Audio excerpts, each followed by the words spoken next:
Hello नमस्कार साथियों, मेरा नाम प्रवीण प्रताप है और मैं उत्तर प्रदेश पुलिस में कांस्टेबल पद पर कार्यरत हूँ। तो जैसा कि आप जान ही रहे हैं कि इस समय यूपी पुलिस में काफ़ी बड़ी भर्ती निकली है। 60,244 पद पे। ये मुझे लगता है कि ये सबसे बड़ी भर्ती है, इससे पहले इतनी बड़ी भर्ती नहीं निकली है। तो ये एक बहुत बड़ी अपॉर्चुनिटी है आप लोगों के लिए कि अगर आपको यूपी पुलिस में आना है, यूपी पुलिस में आगे काम करना है, वर्दी चाहिए, तो आप इसके लिए तैयारी करिए, बहुत जी जान लगा दीजिए, क्योंकि ऐसे मौके ज़िंदगी बहुत कम देती है कि आपको इतनी बड़ी अपॉर्चुनिटी मिले और आप उसमें अपने आप को साबित कर पाएँ।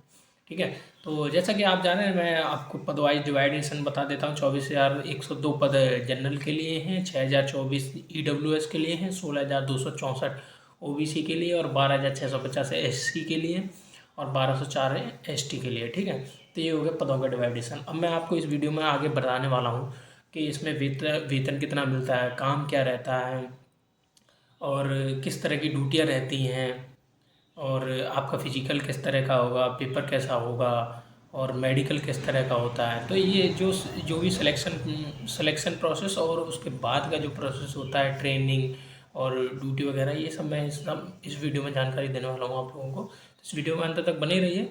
आपके लिए काफ़ी इन्फॉर्मेटिव रहेगी अगर आप यूपी पुलिस में आना चाह रहे हैं तो। ठीक है, चलिए स्टार्ट करते हैं। ठीक है, स्टार्ट करते हैं वीडियो में। तो सबसे पहले मैं आपको बताता रहा हूँ फॉर्म भरना। ठीक है, फॉर्म तो भरने के लिए आप जान ही रहे हैं कि 18 से 24 साल की उम्र होनी चाहिए आपकी और 168 हाइट सेंटीमीटर जनरल के लिए, और वो मतलब लड़कों के लिए तो सबके लिए 168 सेंटीमीटर ही है, और ये महिलाओं के लिए लगभग 152 सेंटीमीटर है जो महिलाएं हैं, और एसटी की जो महिलाएं हैं उनके लिए शायद 147 सेंटीमीटर है, और जो एसटी के जो लड़के हैं उनके लिए 160 सेंटीमीटर हाइट है। ठीक है, चलिए ये तो हो गया मेजरमेंट। और लड़कियों के लिए, हाँ, एक लड़कियों के लिए ध्यान देने वाली एक बात है यहाँ कि आप 40 किलो वजन होना ही चाहिए, आपको इससे कम नहीं होना चाहिए। तो इस पर थोड़ा ध्यान दें क्योंकि इसमें चांसेस रहते हैं कि लड़कियाँ बाहर हो जाएं लो वेट के कारण। ठीक है, चलिए ठीक है।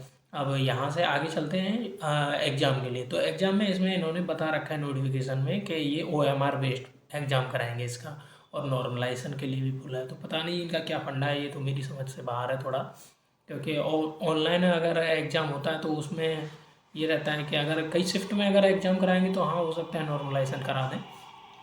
ठीक है, अच्छा ये हो गया। अब एग्ज़ाम का मैं आपको पैटर्न बता देता हूँ कि पैटर्न क्या रहेगा। एग्ज़ाम में आपके 300 नंबर का एग्ज़ाम रहेगा जिसमें 150 क्वेश्चन आएंगे। ठीक है, और एक क्वेश्चन 2 नंबर का हो गया, आप जानेंगे इस चीज़ को। तो इसमें नेगेटिव मार्किंग है, इस चीज़ को आपको ध्यान रखना पड़ेगा। जब भी हम एग्ज़ाम देते हैं तो कभी कभी ऐसा होता है कि जो लग रहा है हमको क्वेश्चन कि ठीक है बस मार देते हैं, ये गलती आप करेंगे तो घाटे में रह जाएंगे। तो इसलिए बेहतर है कि आप, नेगेटिव मार्किंग है इसमें, बेहतर है कि इस चीज़ से बचें कि जो आपको क्वेश्चन नहीं आ रहा है उसको पुट ना करें। ठीक है, और दूसरी बात कि जैसे इसमें इतना भी हार्ड पेपर नहीं आता है मैंने जहाँ तक देखा है, क्योंकि एसएससी वगैरह का अगर आपने मैथ किया है या रीजनिंग वगैरह की है तो वहाँ से अगर आपने एसएससी वगैरह का मैथ रीजनिंग की है तो इसका आराम से कर ले जाएंगे मुझे जहाँ तक लगता है। तो अब हम इसके फिजिकल की बात करते हैं। तो फिजिकल में इन्होंने दे रखा है नोटिफिकेशन में कि 4800 मीटर यानी लगभग 5 किलोमीटर मान के चलिए आप। अगर 5 किलोमीटर की दौड़ अगर आप 25 मिनट में पूरी कर रहे हैं, लड़कों के लिए ये कि अगर आप 25 मिनट में 5 किलोमीटर की दौड़ पूरी कर ले रहे हैं तो आप फिजिकल क्लियर कर लेंगे आराम से। और महिलाओं के लिए है ये 2400 मीटर की दौड़ है, यानी लगभग 2.5 किलोमीटर आप अगर 14 मिनट में पूरी कर रही हैं तो आपका भी सिलेक्शन, ये मतलब आपका भी क्लियर हो जाएगा फिजिकल। और ये फिजिकल पे ही डॉक्यूमेंट वेरिफिकेशन भी करा लेते हैं, इस बात का ध्यान रखिएगा। आप अपने डॉक्यूमेंट वगैरह सब तैयार रखिएगा क्योंकि ज़्यादातर मतलब फिजिकल पे ही होता है। हमारा भी फिजिकल पे ही हुआ था डॉक्यूमेंट वेरिफिकेशन। ठीक है, तो आप अपने डॉक्यूमेंट पे ध्यान रखिएगा, जैसे कैटेगरी वाला जो सर्टिफिकेट होता है या मूल निवास वगैरह, ये सब आप बनवा के रखिएगा। और EWS वाले, खास करके EWS वालों के लिए मैं बता रहा हूँ, EWS वाले जो भी हैं वो अपना सर्टिफिकेट देख लीजिएगा, कहीं ऐसा ना हो क्योंकि उनके में शायद 1 साल का कोई रहता है सिस्टम, तो आप लेटेस्ट बनवा के रख लीजिएगा तो वो सबसे बेहतर रहेगा। ठीक है, तो ये होगी फिजिकल की बात। अब आते हैं इसके मेडिकल पे। तो मेडिकल में इसका जो मेडिकल है बहुत नॉर्मल होता है। अगर आपके हाथ पैर सही हैं, आपके दांत वगैरह एकदम सीधे हैं, कोई दिक्कत नहीं है, तो मेडिकल में जैसे बोलैक्स, नॉक नी, ये सब जैसे किसी की यहाँ से कोहनी वगैरह जो होती है वो थोड़ी फोल्ड हो जाती है नीचे की तरह, तो उसमें थोड़ा सा रहता है, लेकिन इतना माइंड नहीं करते वो लोग। वो थोड़ा बहुत अगर रिक्वेस्ट करोगे या मतलब अब जान ही रहे हो अंदर की बात है तो सब चल जाता है। और ठीक है। और फ्लैट फीट, हाँ फ्लैट फीट भी रहने के चांसेस रहते हैं कि आपको जैसे आपके पैर एकदम फ्लैट हैं, आपको गीली एक बोरी टाइप की होगी, उस पर आपके पैर गीले करवाए जाएंगे और आपको फर्श पे चलवाया जाएगा। अगर आपका पूरा पैर छप गया तो आपके पैरों में फ्लैट फीट है। और अगर आपका जैसे एक डिजाइन बीच में छूट जाता है ना, तो वो अगर छूट रहा है तो आप नॉर्मल है, कोई दिक्कत नहीं है। ठीक है। और हाँ, ये एक जो आपके घुटने जो मिलते हैं तो उनके लिए मैं बता दे रहा हूँ कि आप सामने वाले अंगूठे मिलाइए और पीछे की एड़ी मिलाइए, तब आप सीधे खड़े होकर देखिए, अगर आपके घुटने मिल रहे हैं तो आपके ये नॉक नी है, अगर नहीं मिल रहे हैं तो कोई दिक्कत नहीं है। ठीक है। तो ये हो गया मेडिकल की बात। तो मेडिकल बहुत नॉर्मल होता है, इसके लिए ज़्यादा घबराने की ज़रूरत नहीं है, बहुत आसानी से हो जाता है। और अगर रीवी वगैरह भी मिलता है तो वहाँ भी सब हो जाता है मैनेज। ठीक है। तो अब इसके बाद आते हैं हम कि ठीक है, अब आपके इसके ये सब हो जाने के बाद एक फ़ाइनल मेरिट लगेगी। अगर आपका फ़ाइनल मेरिट में सिलेक्शन होता है तो आप पुलिस वाले बन चुके हैं। ठीक है। उसके बाद आपको जॉइनिंग भेजी जाती है ऑफलाइन। ये हमारी जो जॉइनिंग थी वो हमारे थाने में आई थी, क्योंकि वहाँ थाने से वेरीफाई भी करते हैं वो लोग, वेरिफिकेशन भी हो जाती है, इसी बहाने वो बुलाते हैं थाने से, तो वहीं से हम वेरिफिकेशन भी कराए थे और अपना थाने से जॉइनिंग वगैरह लिए थे। तो जॉइनिंग वगैरह तो आपको मिल ही जाएगी। उसके बाद आती है ज्वाइन करने की बारी। ठीक है। अगर आपने पुलिस विभाग ज्वाइन कर लिया तो वेतन कितना मिलेगा, क्या काम रहेगा शुरुआत में, क्या ट्रेनिंग कैसी रहती है, तो चलिए इस संबंध में बात कर लेते हैं। जैसे अगर आपको ज्वाइनिंग लेटर मिल गया, आपको एक पर्टिकुलर आपको डेट दी जाती है कि आपको यहाँ इतनी तारीख तक आपको वहाँ ज्वाइन करना है। ठीक है। आप समय से पहले भी पहुँच सकते हैं और समय के मतलब थोड़ा अगर आप लेट हो जाते किसी कारणवश या बीमार तबीयत ख़राब हो गई आपकी, तो वो आपको रिमाइंडर भेजते हैं। मे बी शायद 1 डेढ़ महीने तक रिमाइंडर भेजते हैं, अगर आप आ सकते हैं तो आइए, नहीं तो फिर वो उसको वहीं डिक्लाइन कर देते हैं वहाँ से। फिर आपके पास कोई चारा नहीं बचता। तो इस चीज़ का ध्यान रखिएगा कि जब ज्वाइनिंग का टाइम रहे तो आप अपना मतलब ख्याल रखें, अच्छे तरीके से रहें और गाँव वगैरह से दूर रहें, क्योंकि एक्चुअली मेरे साथ तो जैसे मतलब मैं सबके साथ ही बता रहा हूँ कि जैसे आपकी ज्वाइनिंग होने वाली है, अगर आपसे लोग जीलस फील करते हैं तो कहीं ना कहीं आपके साथ वो दिमाग लगाने की कोशिश करते हैं, तो उस चीज़ से भी बच के रहिएगा। किसी तरह से अपने आप को सेफ रखिएगा, कुल मिला के बात ये है। ठीक है। अब आते हैं ट्रेनिंग। ट्रेनिंग आपकी 6 महीने की होगी, जिसमें आपके एग्ज़ाम भी होते हैं, लगभग 10 एग्ज़ाम होते हैं मे बी। मुझे शायद सही से ध्यान नहीं रहा, बाकी मैं और जानकारी करके नेक्स्ट अगर वीडियो बनाऊंगा तो उसमें बता दूंगा। तो उसमें बहुत नॉर्मल एग्ज़ाम होते हैं, आपकी किताबें वगैरह मिलती हैं, सभी यही सब एग्ज़ाम होते हैं। CRPC, IPC और लोक सेवक के क्या कर्तव्य वगैरह होते हैं। लोक सेवक मतलब बोलते हैं हम सरकारी कर्मचारी, यानी आप पुलिस वाले जब बन जाएंगे तो आपके क्या कर्तव्य रहेंगे, आपकी क्या ड्यूटीज़ रहेंगी, कार्य, ये सब चीज़ें सिखाई जाती हैं। ये ट्रेनिंग की बात है, आप सब सीख जाएंगे, कोई दिक्कत नहीं होगी उसमें। वर्दी पहनना भी वहीं सीख जाएंगे, आपको परेड वगैरह कराएंगे, PT वगैरह कराएंगे, तो मतलब आपको फिजिकली फिट रहने का एक बहुत अच्छा चांस रहता है ट्रेनिंग में, जितनी आप मेहनत कर ले जाएंगे। एक कहावत होती है कि आप जितना पसीना ट्रेनिंग के मैदान में बहाते हैं उतना ही खून आप जंग के मैदान में बचा लेते हैं। ये आप कहावत है, आप सुन भी लेंगे, वहाँ आपके उस्ताद वगैरह हैं जो वो बता देंगे आपको। ठीक है।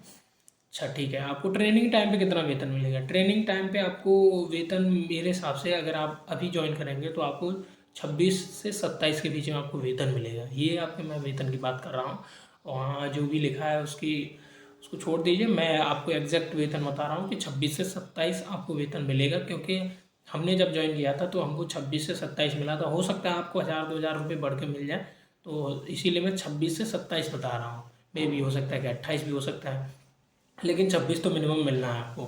ठीक है। ये चीज़ जान लीजिए ट्रेनिंग टाइम पे, क्योंकि ट्रेनिंग टाइम पे कुछ भत्ते होते हैं जो हमको नहीं मिलते हैं। अब जब हम ट्रेनिंग कर लेते हैं तो उसके बाद जो है हमारा वेतन बढ़ जाता है, वही 28-29 या 30 भी हो सकता है। क्योंकि यहाँ जैसे हम ट्रेनिंग के बाद आते हैं तो A क्लास की सिटी होती है, B क्लास की सिटी होती है, C क्लास की, यानी XYZ बोल देते हैं इनको। तो जैसे X सिटी होती है वो सबसे महंगी सिटी होती है, तो उसमें जो रूम अलाउंस वगैरह है वो ज़्यादा मिलता है। और जो बाई सिटी होती है उसमें क्या कहते हैं, जो रूम अलाउंस है वो थोड़ा उससे कम मिलता है, मतलब। और जो सबसे जेड सिटी होती है उसमें 800 रुपये का लगभग मिलता है। ये इसी तरह से मतलब डिवाइडेशन होता है। और डियरनेस अलाउंस मिलता है, और ये वाहन भत्ता मिलता है। काफ़ी चीज़ें होती हैं जो मतलब आपके वेतन में जुड़ जाती हैं जब आप ड्यूटी ज्वाइन कर लेते हो। अच्छा, इसके बाद बात करते हैं कि ड्यूटियाँ किस प्रकार की रहती हैं। तो ड्यूटियाँ अब ये मैं आपको बता दे रहा हूँ कि ड्यूटियाँ अगर आप थाने पर रहेंगे, तो बेसिकली ज़्यादातर फोर्सेस जब आते हैं हम लोग, तो उनको थाने पर ही भेजा जाता है, ठीक है। तो आप थाने पर जाएंगे तो वहाँ सबसे पहले आपको पहरा मिलेगा। पहरा मिलता है, आप पहरा करना वहाँ से भी सीख सकते हैं कि आप ट्रेनिंग करेंगे तो वहाँ भी आपको 3-3 घंटे के लिए पहरा लगाया जाता है, मतलब आपकी निगरानी ड्यूटी लगाई जाती है।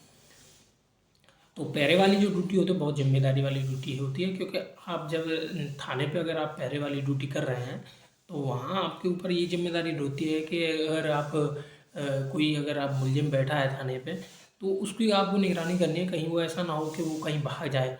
अगर वो भाग गया तो आपके ऊपर उन्हीं धाराओं में मुकदमा लिखा जाएगा जिन धाराओं में वो अभियुक्त था। तो इस चीज़ के लिए बहुत सावधानी से मैं देखिए, आप शुरुआत में रहते हैं तो 6 महीने अंडर ट्रेनिंग, मतलब एक 6 महीने तो आप ट्रेनिंग करके आते हैं, उसके बाद भी एक 6 महीने का एक सीखने की प्रोसेस रहती है। तो 6 महीने तक आपको सीखना रहता है। 6 महीने तक आप सीखिए, कोई दिक्कत नहीं होगी। और जो बीट वगैरह का जो काम है, ये सब बीट में किस तरीके से काम करना रहता है, कैसे लोगों को मैनेज करना है, गाँव में भीड़ लगी हुई है, झगड़ा हो रहा है, वहाँ पे किसी का पक्ष न लेकर आपको निष्पक्ष रह के दोनों पक्षों को थाने बुलाना है, किस तरीके से कार्रवाई करवानी है, ये सब आप सीख जाएंगे। आपको सिखा देंगे, जब आप थाने पे आएंगे तो आप सब सीख जाएंगे। और किस तरह की ड्यूटियाँ रहती हैं, ड्यूटियाँ आपको कई प्रकार की मिल जाएंगी। आप देखो, एक बीट कांस्टेबल बन सकते हैं, और उसके अलावा आप अगर आप कंप्यूटर में अगर आपको रुचि है यार, कंप्यूटर आप सीखना चाहते हैं तो कंप्यूटर आप सीख लीजिए, टाइपिंग सीख लीजिए। टाइपिंग मेरे हिसाब से अगर आपको अच्छे तरीके से आती है तो आपको बेनिफिट मिलेगा, कहीं भी जाएंगे आप। जैसे आप अगर टाइपिंग आती है तो वहाँ यहाँ एक CCTNS भी होते हैं। तो CCTNS जैसे मैंने काम किया है CCTNS में, तो वहाँ यही रहता है, विवेचना वाला काम रहता है, आपको टाइप वाइप करना रहता है, काफ़ी काम रहते हैं। एक मुंशी होता थाने में, वहाँ भी आप मुंशियाना भी कर सकते हैं अगर आपको टाइपिंग आती है तो। सीखना पड़ेगा लेकिन काम उसका। तो ये इस तरह की ड्यूटियाँ रहती हैं। और यहाँ से अपॉर्चुनिटीज़ के बारे में बात करते हैं कि आपको अपॉर्चुनिटीज़ क्या क्या मिलती हैं यहाँ से। अपॉर्चुनिटी ये है कि आपको देखिए 24/7 तो आपकी ड्यूटी रहेगी। अब मतलब अगर आप ऑफिस में नहीं हैं, अगर आप थाने पे हैं, तो आपको कभी भी आपकी ड्यूटी के लिए बुलाया जा सकता है और आप मना नहीं कर सकते, ये रेगुलेशन में है पुलिस के, ठीक है। अच्छा, और ये हाँ, अपॉर्चुनिटी मैं बता रहा हूँ यहाँ से आपको जाने के लिए। जैसे आप अगर यू पुलिस में सेलेक्टेड हो गए, तो अगर आप किसी अन्य शाखा में जाना है, एंटी करप्शन है, ATS है, क्राइम ब्रांच है, और ये सब अन्य शाखाएं भी होती हैं। अगर आपको कमांडो की ट्रेनिंग करनी है, ये STF वगैरह हैं, ये मतलब शाखाएं हैं इसकी। अगर आपको इन शाखाओं में जाना है तो उसके क्राइटेरिया होते हैं। जैसे एक SPG के लिए भी मांग आती है यहाँ से। SPG होता है एक स्पेशल प्रोटेक्शन ग्रुप। तो अगर आपको दिल्ली जाने की इच्छा है तो 6 साल सर्विस कीजिए, आपको ऐसे SPG में जाने का मौका मिल सकता है, क्योंकि उसमें 6 साल की सर्विस मांगते हैं। सबसे बड़ी बात ये है।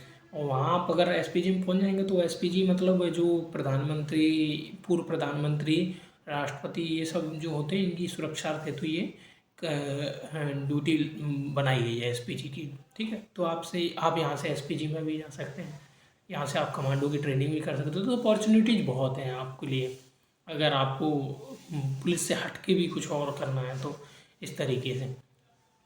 तो ये हो गई है अपॉर्चुनिटीज़ की बात। और बाकी जो कुछ भी बातें अगर छूटी हैं मेरे से तो आप मेरे कमेंट में बता दीजिएगा, मैं उन पे बात करने की कोशिश करूँगा। और ये मेरा पहला वीडियो है, मैं सोचा था कि मतलब जितनी सूचनाएं होती हैं अंदर की मैं आपको देने की कोशिश करूँ।